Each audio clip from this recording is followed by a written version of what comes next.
हुन्छ, यहाँ सबैलाई ख्रीष्ट येशूको नाममा जय मसीह छ।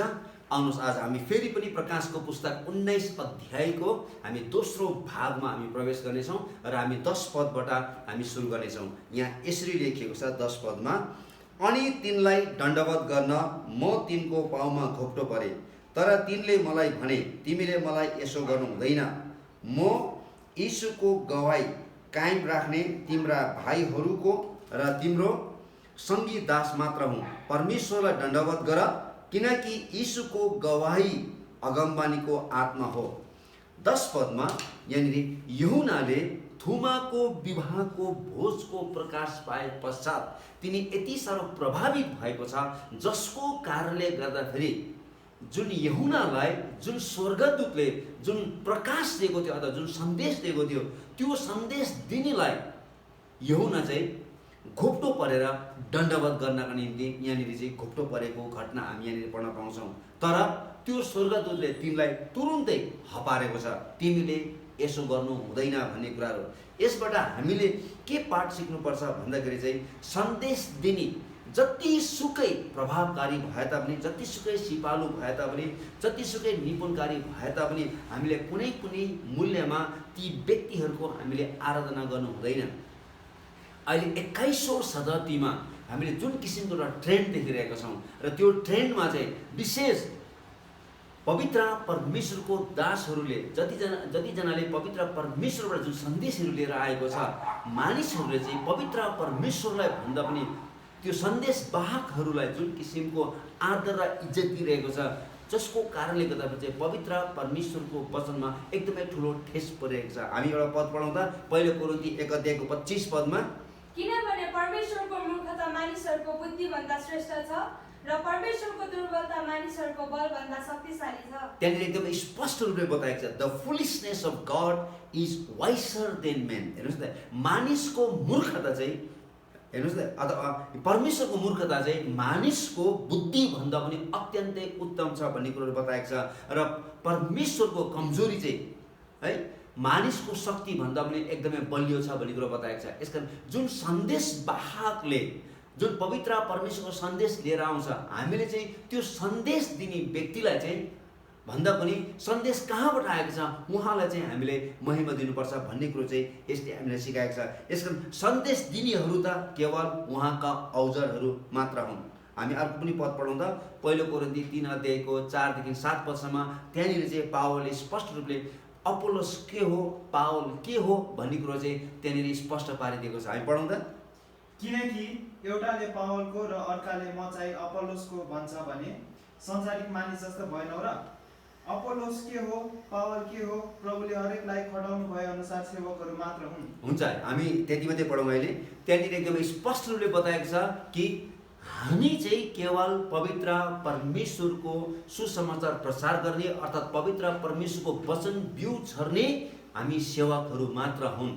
तर मानिसहरूले चाहिँ परमेश्वरको वचनलाई भन्दा पनि परमेश्वरको वचन छर्ने सेवकहरूलाई चाहिँ प्राथमिकता दिएको कारणले गर्दा चाहिँ पावल यहाँनिर चाहिँ एकदमै मन दुखाएको छ। यसकारण पावल एकदमै स्पष्ट पार्न खोजिरहेको छ, हामी चाहिँ वास्तवमा कोही पनि होइनौँ, हामी चाहिँ एउटा साधारण पवित्र परमेश्वरको सेवकहरू मात्र हौँ, हामी चाहिँ परमेश्वरको सेवा गर्ने मानिस हौँ भन्ने कुरो चाहिँ यहाँनिर पावलले स्पष्ट पारेको छ। त्यही भएर यूहन्नालाई त्यसो नगर्नको निम्ति चाहिँ स्वर्गदूतले चाहिँ भनेको छ र स्वर्गदूतले यूहन्नालाई भनेको छ, तिमीले मलाई यसो गर्नु हुँदैन, तिमीले मलाई दण्डवत गर्नु हुँदैन, किनकि म पनि तिमी जस्तै के हो त सङ्गी दास मात्र हुँ भन्ने कुरो चाहिँ यहाँनिर चाहिँ विशेष स्वर्गदूतले यूहन्नालाई भनेको छ। र यसले हामीले के बताउँछ भन्दाखेरि चाहिँ यहाँनिर चाहिँ सन्डुलोस भन्ने जुन शब्द प्रयोग गरेको छ यहाँनिर ग्रिक शब्दमा, त्यो चाहिँ भन्नुको चाहिँ बोन सर्भेन्ट अथवा यहाँ चाहिँ सङ्गी दास भन्ने जुन शब्द प्रयोग छ, यसले हामीले के बताउँछ भन्दाखेरि चाहिँ यहाँनिर चाहिँ विशेष men and angels are together obligated to explicit obedience to God, है। चाहे मानिस होस् चाहे स्वर्गदूत होस्, यी दुवैले चाहिँ पवित्र परमेश्वरको पूर्ण आज्ञा पालन गर्नुपर्छ भन्ने कुरो चाहिँ यसले हामीलाई सिकाउँछ। सङ्गी दास भनेको चाहिँ के हो भन्दाखेरि चाहिँ हामी चाहिँ पूर्ण रूपले पवित्र परमेश्वरको आज्ञा पालन गर्नुपर्छ भन्ने कुरो चाहिँ यसले हामीलाई सिकाउँछ। अथवा तिनीहरू चाहिँ केवल परमेश्वरको सेवक मात्र हुन्, जोहरू चाहिँ उहाँको अधीन र उहाँको अधिकार मुनि रहेर चाहिँ सेवा गर्ने गर्छन्। हामी त केवल साधारण प्राणीहरू हौँ र मानिसहरू मात्र हौँ भन्ने कुरो चाहिँ हामीले बुझ्नुपर्छ। र अर्को कुरो, दोस्रो कुरो हामीले के बुझ्नुपर्छ भन्दा चाहिँ यहाँनिर के भनिन्छ, तिम्रा भाइहरूको र तिम्रो सङ्गी दास मात्र हौँ भन्ने कुरो चाहिँ यहाँनिर चाहिँ स्वर्गदूतले हामीलाई बताएको छ। र यसले हामीलाई के देखाउँछ भन्दाखेरि चाहिँ हामीले एकदम स्पष्ट रूपले हामीले बाइबललाई अध्ययन गऱ्यौँ भने चाहिँ here is a careful application of analogy and wonderful illustration of how biblical truth should control and direct our behaviour. पवित्र परमेश्वरको वचनको सत्यताले हामी पवित्र परमेश्वरको सेवक सेविकाहरूलाई र हाम्रो व्यवहारहरूलाई कसरी चाहिँ ती सत्यताहरूले चाहिँ सञ्चालन गर्नुपर्छ, अगुवाई गर्नुपर्छ भन्ने हामी चाहिँ यहाँबाट विशेष किसिमको शिक्षा अथवा पाठ हामी सिक्न सक्छौँ। र यहाँनिर दुईवटा कन्सेप्टहरू छ। त्यो कन्सेप्ट चाहिँ के हो भन्दाखेरि चाहिँ हिब्रू 1:14 अनुसार चाहिँ स्वर्गदूतहरू चाहिँ पवित्र परमेश्वरको जनहरूको पवित्र परमेश्वरको पक्षमा सेवा गर्ने सेवकहरू मात्र हुन् भन्ने कुरो बताएको छ। हामी पढौँ त, हामी हिब्रू 1:14 के ती सबै स्वर्गदूतहरू मुक्ति पाउनेहरूका खातिर सेवा गर्नलाई पठाएका सेवा गर्ने आत्माहरू होइनन्? ल हेर्नुहोस् है, स्वर्गदूतहरू चाहिँ सेवा गर्ने आत्माहरू मात्र हुन् र तिनीहरू चाहिँ कसको सेवा गर्न निम्ति आएका छन् भन्दा चाहिँ तिनीहरू चाहिँ विश्वासीहरूको सेवा गर्न निम्ति आएका छन् भन्ने कुरो बताएको छ। र पहिलो कोरिन्थी 6:3 अनुसार चाहिँ एक दिन चाहिँ ती सन्तहरूले नै ती स्वर्गदूतहरूको न्याय गर्नेछन् भन्ने कुराहरू बताएको छ।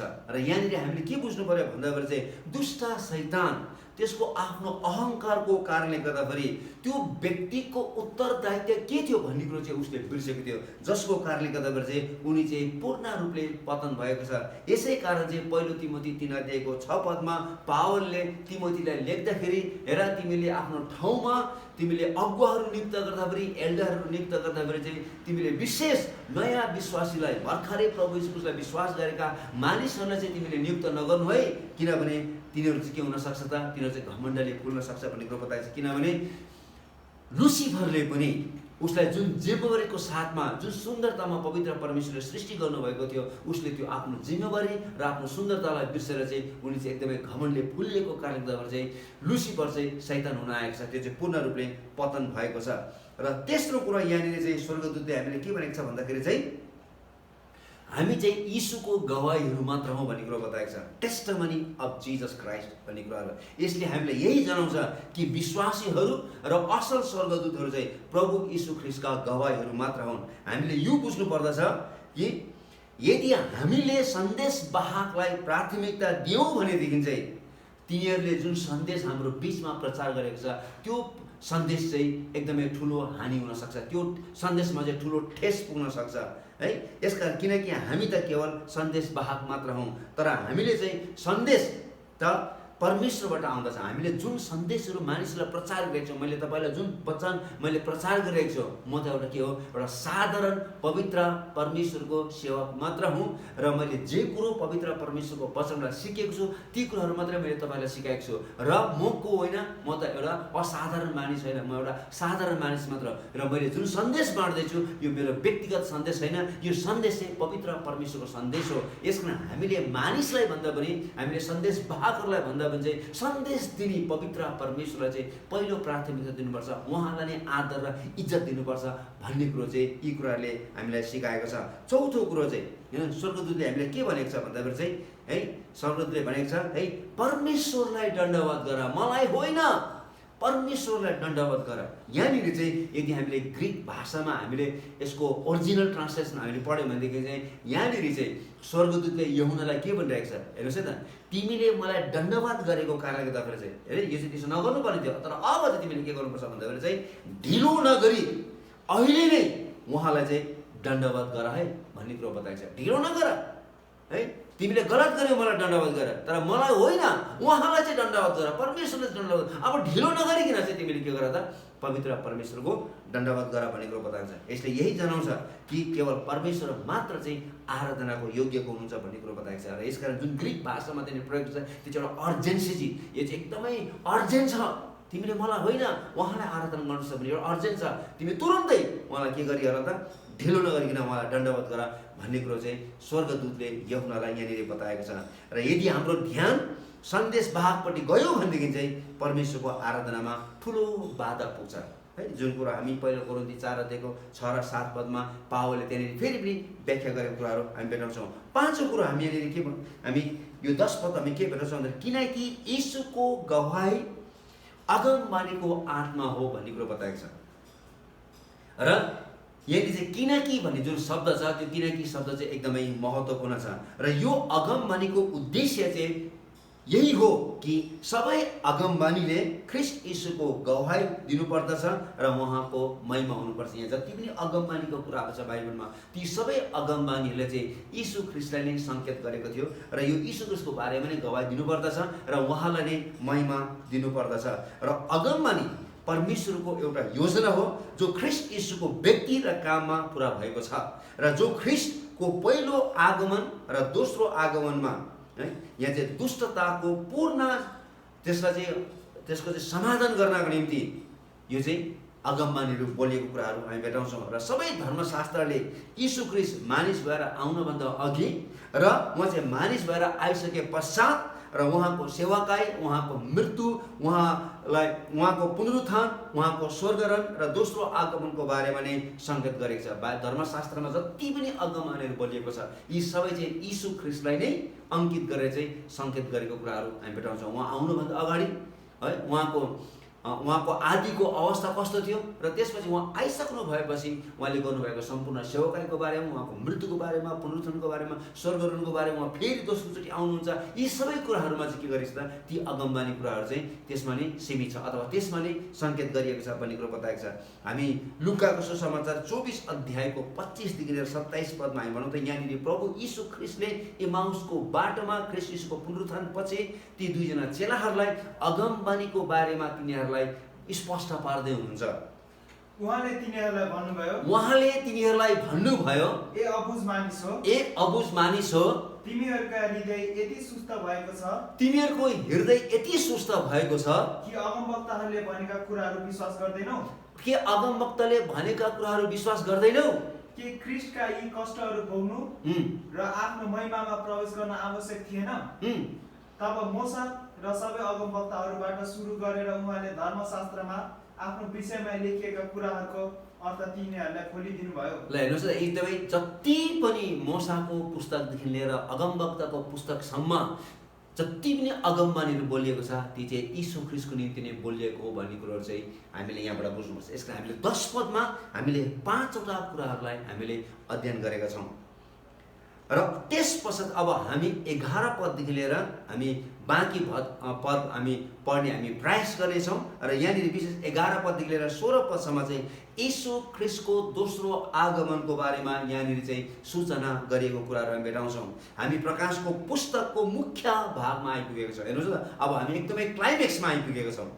यहाँ ख्रीष्ट यीशुलाई प्रकट गरिएको छ। यहाँ चाहिँ यीशु ख्रीष्ट अब चाहिँ दोस्रो आगमनको निम्ति चाहिँ उहाँलाई चाहिँ प्रकट गरिएको कुरा भेटाउँछौँ। यहाँ हाम्रो प्रभुलाई विजयी भएर सेतो घोडामा राजाहरूका राजा र प्रभुहरूका प्रभु है भएर चाहिँ उहाँ चाहिँ सवार भएर चाहिँ स्वर्गबाट निस्कि आउनु भएको कुरालाई चाहिँ यहाँनिर विशेष प्रकारले प्रस्तुत गरेको छ। म तपाईँहरूको निम्ति म 11 पदमा पढ्न चाहन्छु। प्रकाशको पुस्तक 19 अध्यायको 11 पदमा मैले स्वर्ग उग्रेको देखेँ र त्यहाँ एउटा सेतो घोडा थियो, त्यसमाथि सवार हुनुहुने विश्वास योग्य र सत्य कहलाइने हुनुहुन्छ र धार्मिकतामा उहाँले इन्साफ र युद्ध गर्नुहुन्छ। हेर्नुहोस् 11 पदमा एकदमै स्पष्ट रूपमा बताएको छ। यसकारण हामीले सुरुमा नै प्रकाशको पुस्तक 1 अध्यायको 1 पद पढ्दाखेरि त्यहाँनिर यसरी लेखिएको छ यीशु ख्रीष्टको प्रकाश भनेर लेखिएको छ। हेर्नुहोस् त अनि यसकारण प्रकाशको पुस्तकको चाहिँ सबभन्दा मुख्य विषय नै के हो त भन्दाखेरि चाहिँ यीशुको प्रकाश हो।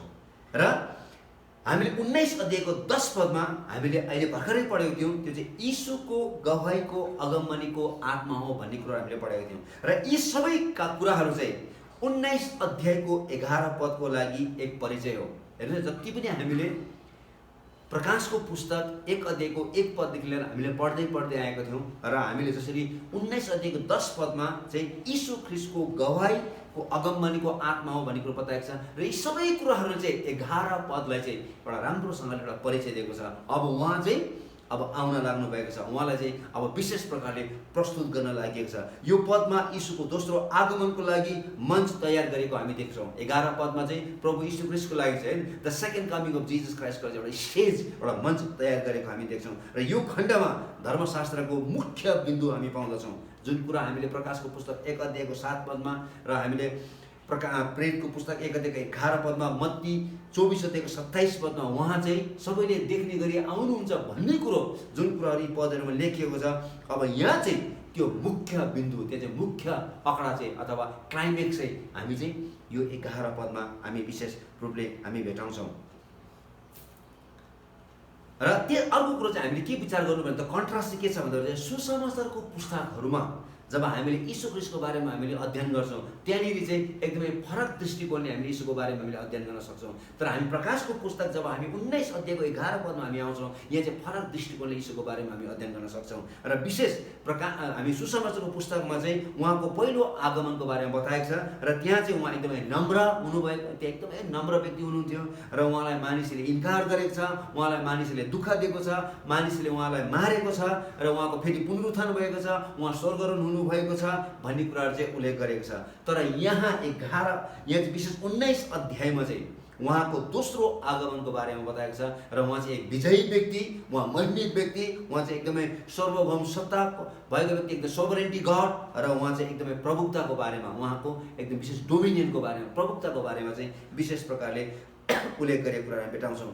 र यहाँ इतिहासको चरम अवस्था पाउँछौँ है। अब यहाँ हिस्ट्री के हुँदैछ त, अब हिस्ट्री चाहिँ अब के हुँदैछ, अब पुरै रूपले चाहिँ क्लाइमेक्समा आइपुगेको छ। हामीले जति पनि विगतका इतिहासहरू पढ्यौँ ती सबै त्यो एउटा इतिहासमा थियो र अब चाहिँ त्यो इतिहास चाहिँ के हुन लागेको छ, सकिन लागेको छ। र त्यो इतिहासको चाहिँ एकदमै चरममा हामी आइपुगेको छ, एकदमै चरम बिन्दुमा हामी आइपुगेको छौँ। र 19 अध्यायले चाहिँ हामीले त्यो विशेष चरम अवस्थाको बारेमा हामीलाई उल्लेख गरेको कुरा भेटाउँछ। किनकि यहाँ परमेश्वरको पुत्रको महिमा प्रकट गरिएको छ र सबै सैद्धान्तिक र मानव विद्रोहको चाहिँ अन्त्य निश्चय पनि हुनेछ। 1000 वर्षपछि एउटा सानो विद्रोह हुनेछ। हेर्नुहोस्, 1000 वर्षपछि एउटा सानो विद्रोह हुनेछ, अथवा छोटो अवधिको लागि मात्र त्यो हुनेछ। हेर्नुहोस्, किनकि ख्रीष्ट राजाहरूका राजा त्यहाँ हुनु भएको कारणले गर्दाखेरि चाहिँ दुष्ट शैतान 1000 वर्ष निस्केर आए त 1000 वर्षपछि निस्केर आए तापनि त्यसले सारा संसारलाई केही समयको लागि भ्रम पार्न खोजेको भए तापनि स्वर्गबाट आगो खसेर चाहिँ ती विद्रोह गर्ने मानिसलाई फेरि पनि नष्ट गरिनेछ भन्ने कुरो 20 अध्यायको 7 पददेखि लिएर 10 पदसम्म हामी पढ्न पाउँछौँ प्रकाशको पुस्तकमा। र यसका त्यो चाहिँ एकदमै छोटो, किनभने प्रभु यीशु ख्रीष्ट स्वयं यो पृथ्वीमा राजाहरूका राजा भएर चाहिँ उहाँले राज्य गरिरहेको बेलामा चाहिँ दुष्ट शैतानले केही समयको लागि आक्रमण गर्नु खोजेको भए तापनि अथवा विद्रोह गर्नु खोजेको भए तापनि त्यो चाहिँ नष्ट हुनेछ। र यहाँनिर चाहिँ अब यहाँ हामी 19 अध्यायमा हामी जुन पढ्दैछौँ, अब प्रभु यीशु ख्रीष्टले सबै सैद्धान्तिक र मानव विद्रोहलाई अन्त्य गर्नको निम्ति चाहिँ अब दोस्रो आगमनको रूपमा चाहिँ उहाँ चाहिँ दोस्रो एउटा एकदम विजयी राजाको रूपमा, एकदम महिमित रूपमा उहाँ राजाहरूको राजा र प्रभुहरूको प्रभु भइकन उहाँ आउँदै हुनुहुन्छ भन्ने कुरो बताइन्छ। यसकारण यसरी स्वर्गमा जस्तै यस पृथ्वीमा परमेश्वरको राज्य हुनेछ, जस्तो स्वर्गमा पवित्र परमेश्वरको राज्य छ त्यसपछि यस पृथ्वीमा पनि पवित्र परमेश्वरको राज्य त्यस्तै नै हुनेछ। किनभने दुष्ट शैतानलाई सदाको निम्ति अतल कुण्डमा फालिनेछ र दुष्ट शैतानको पछि लाग्ने जति पनि मानिसहरू छ तिनीहरूलाई अतल कुण्डमा फालिनेछ र यस पृथ्वीमा कुनै पनि विद्रोह हुँदैन, पाप हुँदैन, कुनै पनि समस्या हुँदैन। यसका स्वर्गमा जस्तो पवित्र परमेश्वरको राज्य छ यस पृथ्वीमा पनि त्यस्तै किसिमको राज्यको स्थापना हुनेछ। यहाँ परमेश्वरले आफ्नो पुत्रलाई उचाल्नुहुन्छ र सबै सृष्टि उहाँको अधीनमा आउनुहुनेछ। जुन कुरोहरू चाहिँ हामी भजन सङ्ग्रह 2 अध्यायमा, इफिसी 1 अध्यायको 22 पदमा र हिब्रू 1 अध्यायको 13 पदमा, भजन सङ्ग्रह 110 को 1 पदमा यी सबै वचनहरू चाहिँ पूर्ण रूपले पुरा हुनेछ। किनभने परमेश्वर आफैले नै आफ्नो पुत्र प्रभु यीशु ख्रीष्टलाई उचाल्नुहुनेछ र सारा सृष्टिलाई उहाँको अधीनमा ल्याउनुहुनेछ। र 11 पदको मुख्य उद्देश्य अब हामी यहाँनिर पढ्न लागिरहेछौँ। 11 पदमा अघि नै हामीले पढिसकेका छौँ, मैले स्वर्ग उग्रेको देखेँ भन्ने कुरो चाहिँ यहुनाले हामीलाई बताएको छ। यो चाहिँ एकदमै इतिहासको सबभन्दा एउटा महत्त्वपूर्ण क्षण हो, किनभने यहाँनिर चाहिँ स्वर्ग उग्रेको घटना हामी पढ्न पाउँछौँ। र हेर्नुहोस् है, the heavens are open to allow his procession to take place. किनभने स्वर्ग उग्रेको छ। अब स्वर्ग उग्रिसकेपछि अब त्यो भित्रबाट चाहिँ राजाहरूका राजा, प्रभुहरूका प्रभु अब त्यहाँबाट चाहिँ सवार भएर चाहिँ उहाँ चाहिँ निस्किनु हुनेछ। यसकारण चाहिँ स्वर्ग के भएको छ त, उग्रेको छ। This may refer to the thick darkness and the cloud cover which will be characteristics of the tribulation. हामी पढौँ त सफन्या 1 अध्यायको 15 पदमा र यो योवेल 2 अध्यायको 2 पदमा लेखिएको छ महासङ्कष्ट चाहिँ कति अँध्यारो हुन्छ र त्यो अँध्यारो समयपछि चाहिँ स्वर्ग उग्रेको घटना यहाँनिर देखिएको छ। हामी पढौँ त्यो दिन क्रोधको दिन हुनेछ, त्यो दिन क्रोधको दिन हुनेछ, विपद र वेदनाका दिन, विपद र वेदनाको दिन, कष्ट र सर्वनाशको दिन, कष्ट र सर्वनाशको दिन, अन्ध्यारो र विरक्तको दिन, अन्धकार र विरक्तको दिन, बादल र घोर अन्धकारको दिन, बादल र घोर अन्धकारको दिन। यो 7 वर्षको त्यो महासङ्कष्ट अब यो सकिन लागेको छ र अब स्वर्ग उग्रेको छ र त्यहाँबाट चाहिँ राजाहरूका राजा प्रभुहरूका प्रभु चाहिँ सेतो घोडामा सवार भएर आउँदै हुनुहुन्छ र त्यति बेला चाहिँ अवस्था कस्तो हुन्छ भन्ने कुरो चाहिँ त्यहाँनिर एक झलक देखाएको छ। The saviour will be there on a white horse followed by his armies. हेर्नुहोस् न र त्यहाँनिर चाहिँ मुक्तिदाता प्रभु यीशु ख्रिस्ट सेतो घोडामा सवार हुनुहुनेछ र उहाँको पछि पछि चाहिँ मण्डली उहाँको साथमा हुनेछ।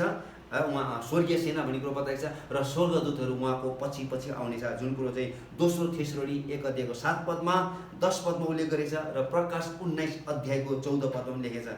त्यस समय विश्वभरिका सेनाहरू चाहिँ युद्धको निम्ति चाहिँ मेगिदोको डाँडामा र पेलिस्टाइनको पर्वतहरूमा भेला भएको हुनेछ र पूर्वका सेनाहरू हैन त्यो पशुको अधीनमा भएका राष्ट्रहरूको विरोधमा युद्ध गर्न निम्ति आउनेछ, तर यो युद्ध चाहिँ ख्रिस्टको विरोधमा चाहिँ मोडिनेछ भन्ने कुरो चाहिँ 19 अध्यायको 19 पदमा उल्लेख गरेको छ। यसकारण जब प्रभु यीशु ख्रिस्ट त्यो स्वर्ग उग्रियो भन्ने कुरो बताएको छ र जब उहाँ त्यो भित्रबाट निस्केर आउनुहुनेछ त्यति बेलासम्ममा चाहिँ पूर्वका सबै सेनाहरू र पश्चिमका सबै सेनाहरू जिउँदो प्रभु यीशुको विरोधमा लड्नका निम्ति चाहिँ मेगिदोको डाँडाहरूमा र पेलिस्टाइनको सबै पर्वतहरूमा भेला हुनेछ र त्यो कुरा हामीले 16 अध्यायमा अर्मागेदोनको युद्धको बारेमा हामीले अध्ययन गरिसकेका छौँ र त्यहाँनिर लेखेको छ है र धार्मिकतामा उहाँले न्याय र युद्ध गर्नुहुन्छ भन्ने कुरा बताएको छ। 11 पदमा लेखिएको छ उहाँले धार्मिकतामा न्याय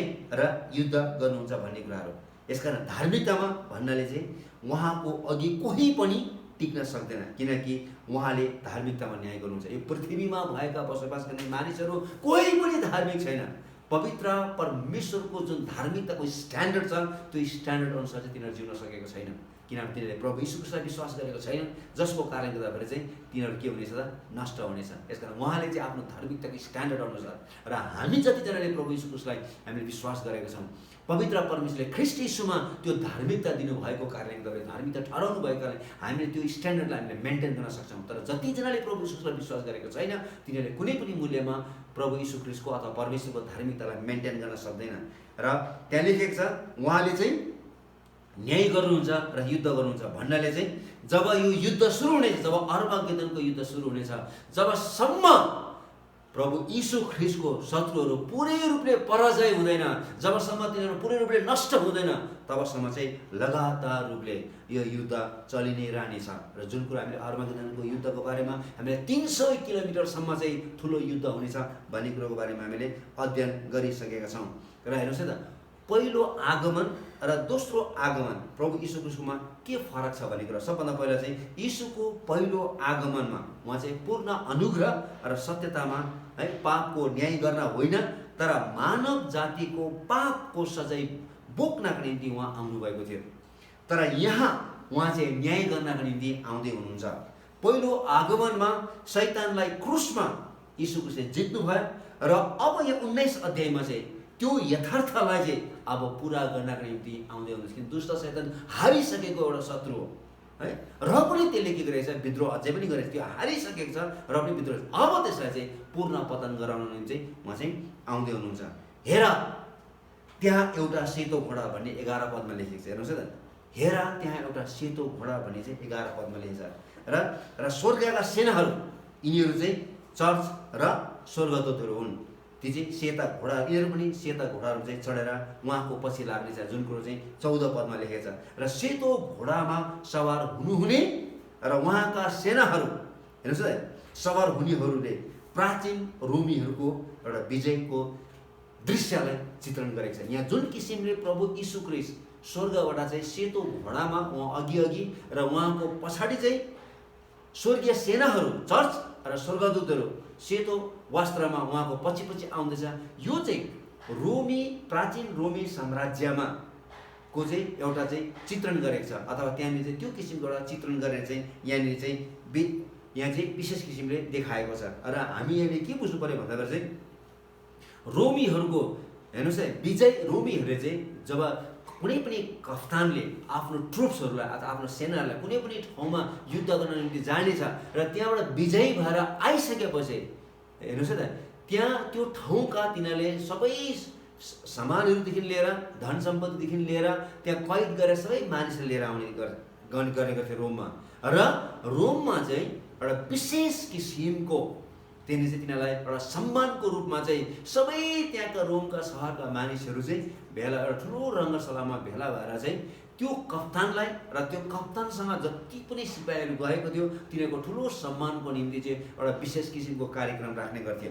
हेर्नुहोस् है त, र त्यो कार्यक्रममा चाहिँ सबै मानिसहरू चाहिँ रङ्गशालामा भेला हुन्थ्यो र बाटोमा मानिसहरू चाहिँ एकदमै लाइनले खडा हुन्थ्यो तिनीहरूलाई आदर गर्नको निम्ति, इज्जत गर्नको निम्ति। र यो विशेष यो परेड हुँदाखेरि चाहिँ कप्तान चाहिँ सेतो घोडामा अगाडि र त्यो कप्तानका सिपाहीहरू जसले जितेर आएको थियो, विजय भएका ती सिपाहीहरू चाहिँ तिनीहरूको पछि चाहिँ विभिन्न सडकहरू हुँदै विभिन्न मन्दिरहरू हुँदै सहरको परिक्रमा गर्दै अन्तिममा आएर चाहिँ तिनीहरू चाहिँ रङ्गशालामा आएर चाहिँ तिनीहरूले आफ्नो कार्यक्रमलाई टुङ्ग्याउने गर्थे। हेर्नुहोस् है त, यसका सबभन्दा पहिला हामी यहाँनिर के भेटाउँछौँ भन्दाखेरि चाहिँ the general was mounted on a white horse which was the symbol of victorious triumph in the field over the enemies of the nation। हैन, यसकारण चाहिँ सेतो घोडामा कप्तान चाहिँ चढ्नुको मुख्य कारण चाहिँ के हो भन्दाखेरि चाहिँ उसले चाहिँ अब सबै जुन जातिहरूको बिचमा तिनीहरू युद्धको निम्ति गएको थियो तिनीहरूलाई जितेर आएको छ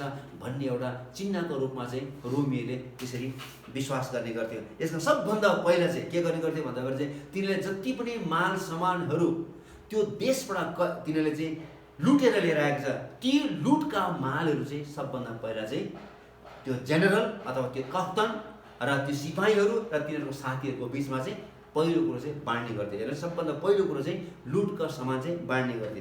दोस्रो कुरो चाहिँ है त्यसपछि तिनीहरूले जति पनि कैद गरेर लिएर आएको थियो ती मानिसहरूलाई चाहिँ पुरै रूपले हातकडी लगाएर है त्यो साङ्लोले बाँधेर चाहिँ तिनीहरूलाई त्यसपछि ल्याएर चाहिँ सबै मानिसको अगाडि चाहिँ देख्ने गरी चाहिँ तिनीहरूलाई चाहिँ त्यसरी चाहिँ प्रदर्शन गरिन्थ्यो। र तेस्रो कुरो चाहिँ है तेस्रोमा चाहिँ त्यसपछि चाहिँ सबै मानिसहरूको बिचमा चाहिँ अनि कप्तान चाहिँ सेतो घोडामा र कप्तानसँग युद्धमा गएका ती सिपाहीहरू चाहिँ सेतो घोडामा चाहिँ तिनीहरू सबैजना चाहिँ सवार भएर चाहिँ आउने गर्थे।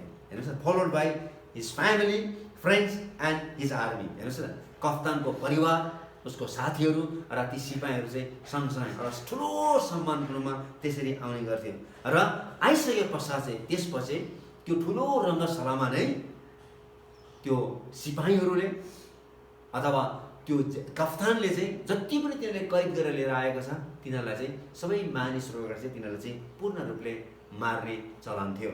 यो चाहिँ रोमीहरूको एउटा दृश्य र हामी पनि यहाँनिर त्यही किसिमको एउटा दृश्य हामी यहाँनिर भेटाउँछौँ। यसकारण चाहिँ यहाँनिर कलसी 2:15 पदमा हेर्नुहोस् त, हामी स्पष्ट रूपले हामी पढौँ त हामी के लेखेछ, उहाँले प्रधानताहरू र शक्तिहरूलाई निशस्त्र पारी ती सबैमाथि क्रुसमा विजय प्राप्त गर्नुभयो उहाँले विजय प्राप्त गर्नुभयो र तिनलाई खुल्ला तमासा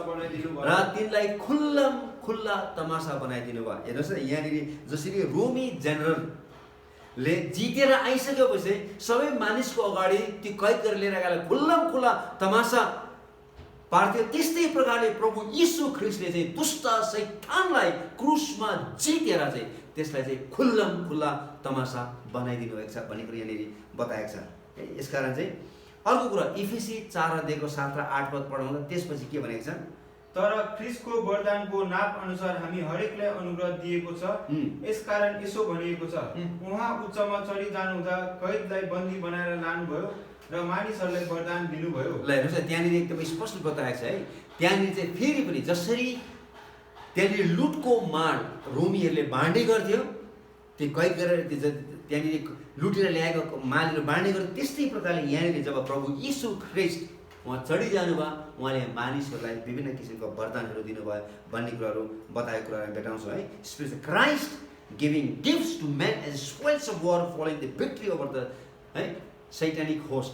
दुष्ट शैतानलाई क्रुसमा त्यसलाई कुच्याइसकेपछि, त्यसलाई जितिसकेपछि जब प्रभु यीशु ख्रिस्ट मृत्युबाट पुनरुत्थान हुनुभएर स्वर्ग जानुभयो र उहाँले मानिसहरूलाई के दिनुभएको छ त? वरदानहरू दिनुभएको छ भन्ने कुराहरू। यस अब अन्तिममा चाहिँ के गर्थ्यो भन्दाखेरि चाहिँ अन्तिममा चाहिँ आएर त्यहाँनिर चाहिँ जसरी रोमीको कप्तान ठुलो परेडको साथमा इज्जत र सम्मानको साथमा आउने गर्थ्यो, यहाँनिर 11 पदमा पनि हामी त्यही भेट्छौँ। 19 अध्यायको 11 पदमा प्रभु यीशु ख्रिस्ट अब सबै शत्रुहरूलाई हटाउनको निम्ति होइन खुल्लम खुल्ला तमासा बनाइसकेपछि तिनीहरू अन्तिममा आएर चाहिँ त्यहाँ जसरी आर्मीहरूले तिनीहरूलाई मार्ने गर्थ्यो त्यस्तै प्रकारले अब चाहिँ प्रभु यीशु ख्रिस्ट स्वर्ग उघ्रेको छ। अब त्यहाँबाट प्रभु यीशु ख्रिस्ट राजाहरूको राजा प्रभुहरूको प्रभु भएर चाहिँ यस पृथ्वीमा आउँदै हुनुहुन्छ र उहाँले अर्मागेदनको युद्धमा उहाँले सबैलाई उहाँले के गर्नुहुनेछ त? नष्ट गर्नुहुनेछ भन्ने एउटा दृश्य हामी यहाँनिर भेटाउँछौँ। र हामी त्यसपछि हामी 11 पददेखि हामी पढ्दै गयो भने चाहिँ उहाँको थुप्रै नामहरू यहाँनिर बताएको छ है। उहाँको थुप्रै नामहरू छ, जुन नाम चाहिँ उहाँको काम अनुसार चाहिँ उहाँलाई चाहिँ त्यो नामहरू चाहिँ दिएको छ। हाम्रो प्रभुको विभिन्न नामहरू छ र उहाँको त्यो है काम अनुसार चाहिँ उहाँलाई चाहिँ त्यो नामहरू चाहिँ दिएको छ। सबभन्दा पहिला 11 पदमा चाहिँ उहाँ चाहिँ विश्वास योग्य र सत्य हुनुहुन्छ भन्ने कुरो चाहिँ बताएको छ। विश्वास योग्य र सत्य र विश्वास योग्य चाहिँ त्यहाँनिर ग्रिक भाषामा चाहिँ त्यो पिस्टोस भन्ने जुन शब्द प्रयोग गरेको छ, जुन जसको खास अर्थ चाहिँ के हो भन्दा चाहिँ one you can rely and count on है त। जुन मानिसमाथि तपाईँ भर पर्न सक्नुहुन्छ है, जुन मानिसलाई तपाईँले पुरै रूपले है आफ्नो काम दिन सक्नुहुन्छ, त्यो कुरा यहाँनिर त्यसको खास अर्थ। अथवा राजाहरूका राजाको है यहाँ चाहिँ चरित्र उहाँको ईश्वरीय तत्त्व र सिद्ध र महिमित मानवबाट आएको हो भन्ने कुरो चाहिँ यसले हामी बताउँछ। यहाँ चाहिँ जुन यीशु ख्रिस्टलाई राजाहरूको राजा भनेर सम्बोधन गरेको छ, उहाँ चाहिँ परमेश्वर मात्र होइन तर उहाँ चाहिँ मानव भएर आउनु भएर पनि त्यसमाथि चाहिँ उहाँ विजयी भएर चाहिँ महिमित भएर जानुभएको त्यो तथ्यलाई अथवा त्यो तत्त्वलाई चाहिँ यहाँनिर विशेष प्रकारले जानकारी बताएको छ। उहाँमा सबै ज्ञान छ, उहाँमा सबै बुद्धि छ र उहाँको बुद्धिमा कहिले पनि परिवर्तन हुँदैन र न त गलत नै हुन्छ न त कुनै कम नै हुन्छ है। यो कुरा हामीले बुझ्नुपर्छ। उहाँ चाहिँ सबै ज्ञान र बुद्धिले सुसज्जित भएका प्रभु हुनुहुन्छ र उहाँको ज्ञान र बुद्धिमा कति पनि कमी आउँदैन, कति पनि गलत हुँदैन भन्ने कुरो चाहिँ हामीले बुझ्नुपर्छ। यसकारण मानिसले उहाँमाथि भर पर्न सक्छ किनकि उहाँ भरपर्दो हुनुहुन्छ र उहाँले कहिले पनि मानिसको अनुहार हेरेर चाहिँ उहाँले न्याय गर्नुहुन्न अथवा पक्षपात गर्नुहुन्न। उहाँले चाहिँ जस्तो हामी छौँ त्यस्तै उहाँले हामीसँग व्यवहार गर्नुहुन्छ भन्ने कुरा यहाँनिर बताइन्छ। किनकि उहाँ विश्वास योग्य हुनुहुन्छ, उहाँमाथि भर पर्न सकिन्छ भन्ने। दोस्रो कुरो चाहिँ उहाँको नाउँ चाहिँ सत्य हो भन्ने कुरो बताएको छ है। यहाँ चाहिँ सत्य भन्नेबाट चाहिँ हामी दुईवटा कुराहरू चाहिँ हामी विचार गर्न सक्छौँ। सबभन्दा पहिलो चाहिँ के हो भन्दा उहाँ चाहिँ एकदम जेन्युन हो है, उहाँ चाहिँ एकदम रियल हो, उहाँ चाहिँ एकदम वास्तविक हो, उहाँमा कति पनि अँध्यारो छैन, उहाँमा कति पनि खोट छैन है। उहाँ चाहिँ के हो त एकदमै जेन्युन हो, अथेन्टिक हो भन्ने कुरो चाहिँ यसले हामीलाई बताउँदछ।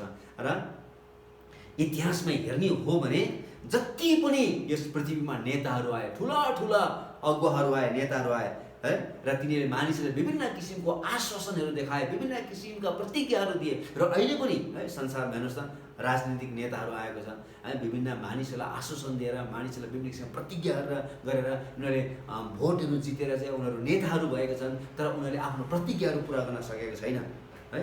तिनीहरू सबैजना के भएको छ त ठगहरू निस्किएको छ भन्ने कुराहरू। र हामीले प्रकाशको पुस्तक 6 अध्यायमा पनि एउटा विशेष किसिमको एन्टी क्राइस्टको बारेमा हामीले अध्ययन गरेको थियौँ, जो चाहिँ सेतो घोडामा सबै मानिसहरूलाई फुस्लाइकन उसको विभिन्न किसिमको कूटनीतिक राजनीतिकद्वारा चाहिँ मानिसहरूलाई एकीकरण गरेर चाहिँ उसले जुन किसिमको मानिसहरूलाई हौसला दिएको थियो, मानिसहरूलाई जुन किसिमको प्रेरणा दिएको थियो, म तिमीहरूलाई शान्ति दिनेछु भनेर, म तिमीहरूलाई सहायता गर्नेछु भन्ने कुराहरू। तर अहिले आएर के भइरहेको छ त उसको राज्यकालमा कति ठुलो समस्या भयो भन्ने कुरो चाहिँ हामीले त्यो 7 वर्षको महासङ्कष्ट कालमा हामीले अध्ययन गरेका छौँ। त्यो मानिस कति धूर्त रहेछ, त्यो मानिस कति झुट रहेछ भन्ने कुरो चाहिँ एकदमै त्यसले प्रमाणित गरेको कुराहरू हामीले पढिसकेका छौँ। र दोस्रो कुरो चाहिँ विशेष यो सत्य भनेको चाहिँ के हो भन्दाखेरि चाहिँ एकदमै पर्फेक्ट व्यक्ति, आइडल व्यक्ति भन्नु खोजेको है त, एकदमै आइडल व्यक्ति। उहाँ जस्तो अरू कोही पनि छैन, उहाँ एक नमुना हुनुहुन्छ, एक चाहिँ एउटा विशेष एकदमै उहाँ चाहिँ पर्फेक्ट व्यक्ति हुनुहुन्छ भन्ने कुरो चाहिँ यसले हामीलाई देखाउँछ।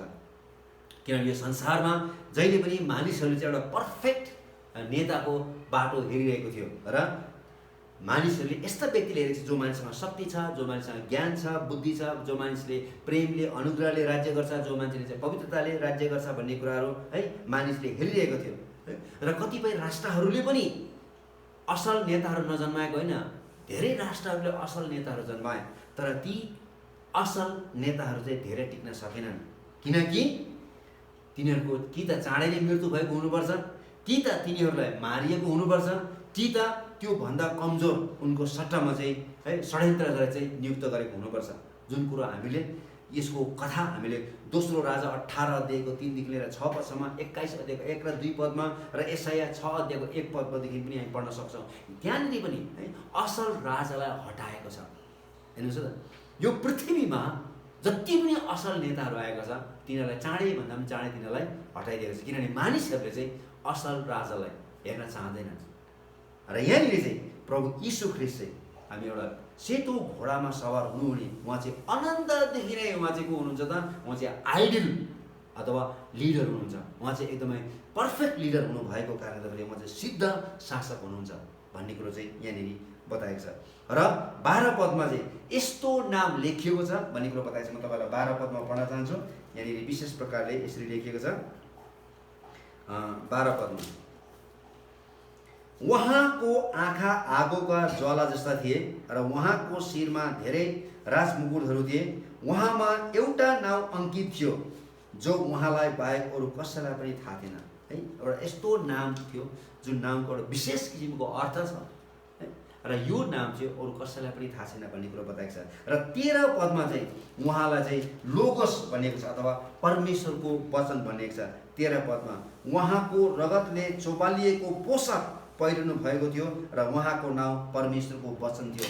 उहाँको नाउँ परमेश्वरको वचन थियो भने यसले यो लोगस भने है यसको खास अर्थ चाहिँ के भन्दा चाहिँ वर्ड सेइङ मेसेज अथवा जुन वचनमा चाहिँ एउटा सन्देश छ भन्नु खोजेको, अथवा यसले विचारको अभिव्यक्ति, मनको विचारको सङ्घालो र शब्द जो तिनीहरू प्रकट गर्छन्, अर्थात् भित्री विचारहरूलाई चाहिँ बाहिरी रूपमा प्रकट गर्नु भन्ने चाहिँ यसको खास अर्थ लाग्छ। र उहाँलाई चाहिँ विशेष यहाँ चाहिँ लोगोस भनेको छ, वचन भनेको छ।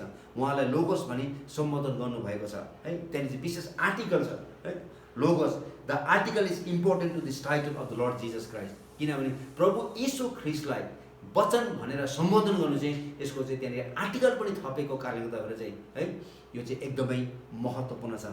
The purpose of the article is to distinguish the subject from the mass to mark out the individual's identity by way of contrast to all others है।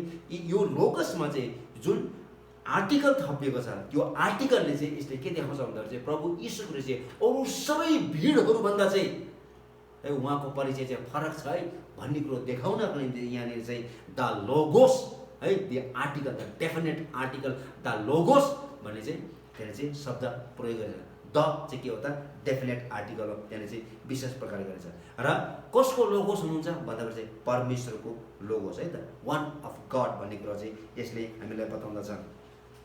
This defines more precisely and emphatically just what he is the revelation and manifestation of God himself है। यसले हामीले के देखाउँछ भन्दाखेरि चाहिँ उहाँ चाहिँ पवित्र परमेश्वरको वचन हुनुहुन्छ भन्नु चाहिँ यीशु ख्रीष्ट चाहिँ परमेश्वर कस्तो हुनुहुन्छ भनेर कुनै पनि मानिसले देखेको छैन, कुनै पनि मानिसले देख्न सकेको छैन। तर परमेश्वर कस्तो हुनुहुन्छ भनेर चाहिँ स्पष्ट रूपले मानिसहरूलाई देखाउनको निम्ति एउटा परिचय दिनको निम्ति चाहिँ यीशु ख्रीष्ट चाहिँ वचन चाहिँ देहधारी भएर चाहिँ आउनुभएको छ।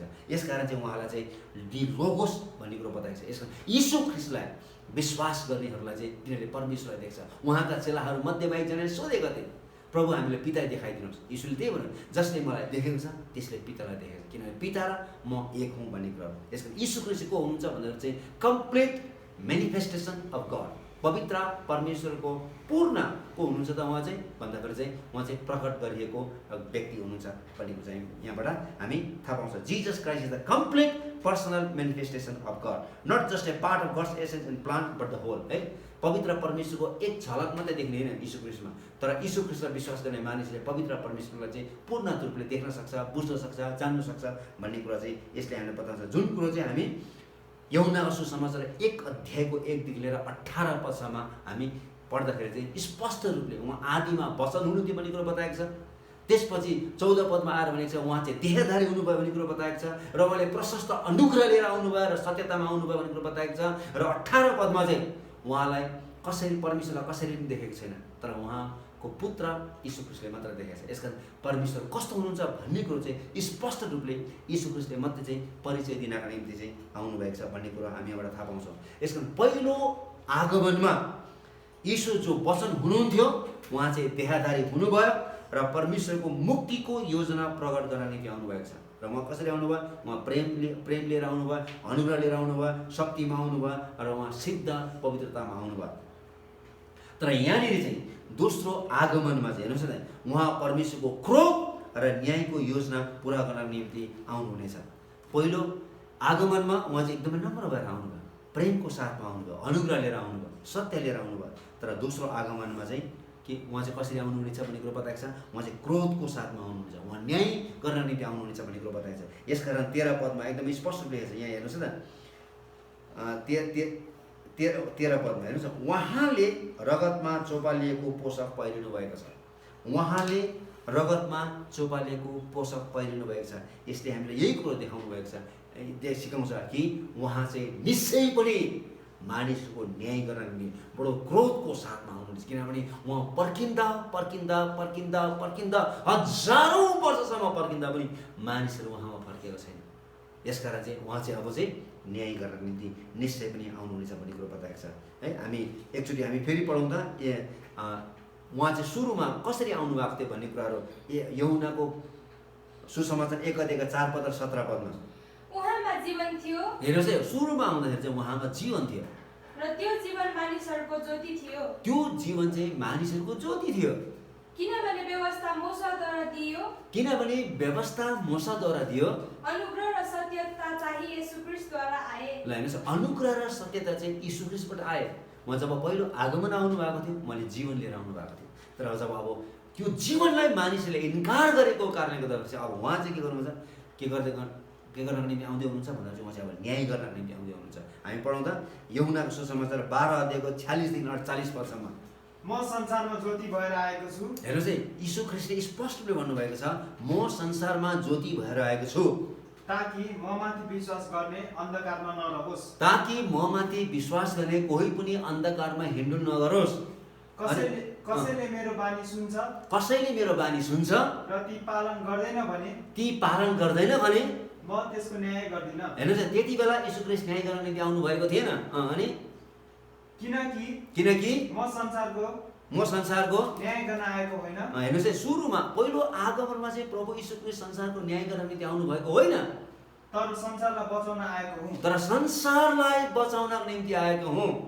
मलाई इन्कार गर्ने र मेरो बानी ग्रहण